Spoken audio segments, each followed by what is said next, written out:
If you find the deep squat, aka the Asian squat, and other names you might have heard it called, nearly impossible to get into, you aren't just stiff, but you have lost access to a basic and fundamental human movement pattern. And like many people out there, including myself in the past, solely rely on passive stretching to help fix this issue. And passive stretching is great, it has its place, but in the long term of things, it won't fix this issue. So in today's video, I'm gonna help you guys gain access to a better and more efficient deep squat and help you unlock better movement for the rest of your life. All right, first things first, guys, let's go ahead and jump into this resting squat. At least that's what I like to call it, because it really should just feel like a resting position. You shouldn't be using a lot of energy, and it should feel as natural as this. Back straight, you don't feel any type of stiffness in your ankles. You feel very relaxed. That's what I wanna help you guys gain access to. And the first thing we're gonna tackle when it comes to the Asian squat is we're gonna work on hip internal rotation. The top 3 stiff points that's preventing you from getting into a good Asian squat, and I'm gonna be using those names interchangeably: resting squat, Asian squat, deep squat. But the top 3 points: ankles, hips, and low back. You have other influencing targets out there, but those are the 3 primary points, okay? So what we're gonna do, guys, is we're gonna work on hip internal rotation. So what I like to do is kind of get into a modified resting squat, okay? And internally rotate my hips. So something like this. This really just is, it kind of reminds me of greasing the groove. You're just trying to grease up the joints, get the blood flowing a little bit, loosen up, especially after you just risen up from your sleep. And so I like to do this in the morning. If you find this too difficult, right? So you can go from more like this to like a 90-90 transfer like this. It's the same thing. But this right here just puts a little bit more pressure, good pressure on those hip joints, okay? So I like to do this. And again, you just take it nice and slow. And the more you upright like this, the harder this is. And the end game, of course, is getting to this point where you're able to do it like this, I will say, okay? So I like to use this kind of like as the primer of the resting squat. Now, the second point I want to tackle today is going to help you gain access to a better resting squat is a one-sided resting squat variation. The biggest inhibitors of getting deep into that resting squat, I find it's people's ankles, okay? So what we're gonna do is do a one-sided variation where we go something like this, okay? And we just kind of lean on to that side, okay? You're gonna find that tightness building up in your ankles. That's totally normal. But we wanna get comfortable within this range. So we kind of do presses like this, and we go deep, hold it. Try not to let your foot, that heel, rise up from the ground. You don't wanna go like this, because that's defeating the whole purpose, because we're not getting in a position like this. That's pretty natural for a lot of us, but we wanna be able to be flat-footed. So what we do, place the knee on the floor or the ground for me, and you just lean forward, and then you just go to the other side, same thing.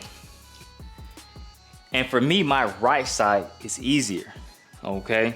Since I balance a lot with my martial arts training on my right side, I find it easier on my right side. So you just do that, and as you guys get better, you're gonna find that that tightness is starting to be alleviated, and over time, you'll be able to get into a pretty decent resting squat, somewhere probably right here, okay?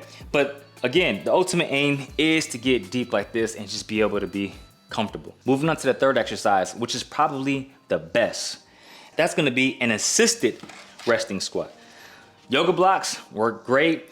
You can use parallettes. I'll be showing you guys both. Anything that's gonna elevate your feet is great, okay? So I'm gonna show you with the yoga block first. So right here,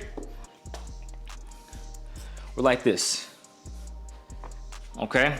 And you just sit in this position, but sit up tall. You don't wanna crouch over like this. And if you find yourself kind of crouching over like this, that's why we have to strengthen and stretch the lower back, okay? So just sit in this position like this. This is really good. Now, I just showed you guys with the yoga block.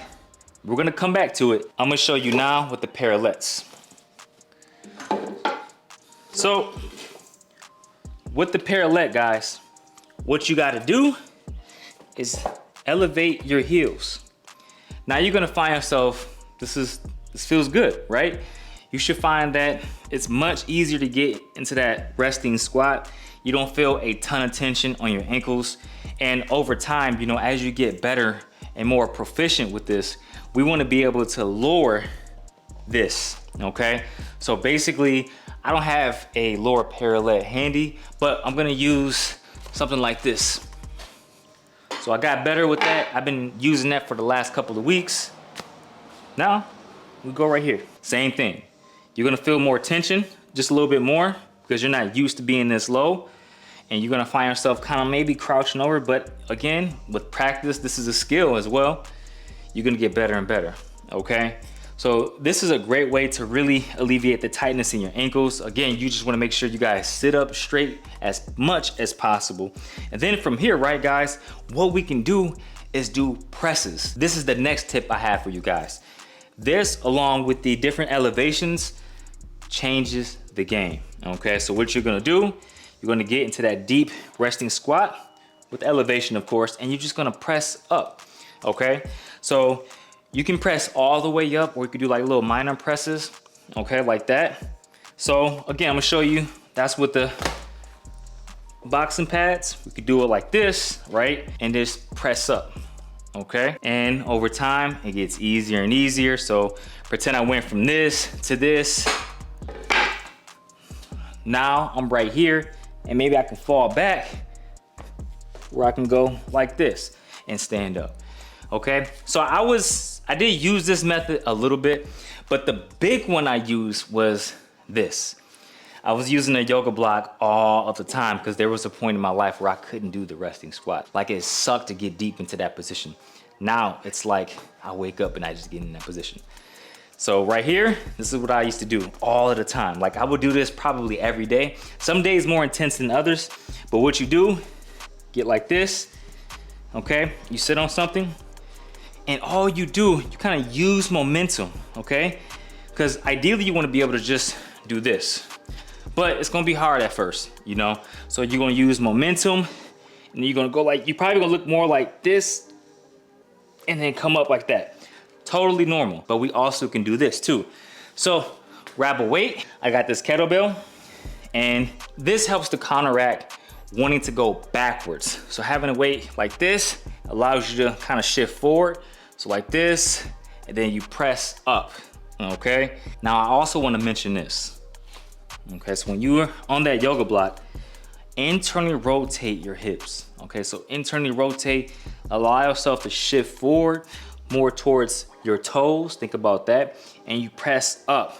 Don't press up like this, okay? Try to really keep your back as straight as possible. Fight for that positioning, as I like to say, and you just go up. Okay, so let's say we do this for a couple of weeks, maybe even a week. We do this and we just do presses, 1, 2, go up to 10. And then week 3, you're doing this, and you're like, oh, I'm struggling to get up, but your body's gonna adapt. So you just remove that yoga block, and then you go like this, and then you get better, and you're just able to get into that Asian squat like this. Should be no problem for you. These are the methods I personally use to gain a better resting squat. In just a couple of months, you guys are gonna see tremendous improvement in this position. It took me about 3 months to be able to go from right here, because I used to be like this, and I would just practice.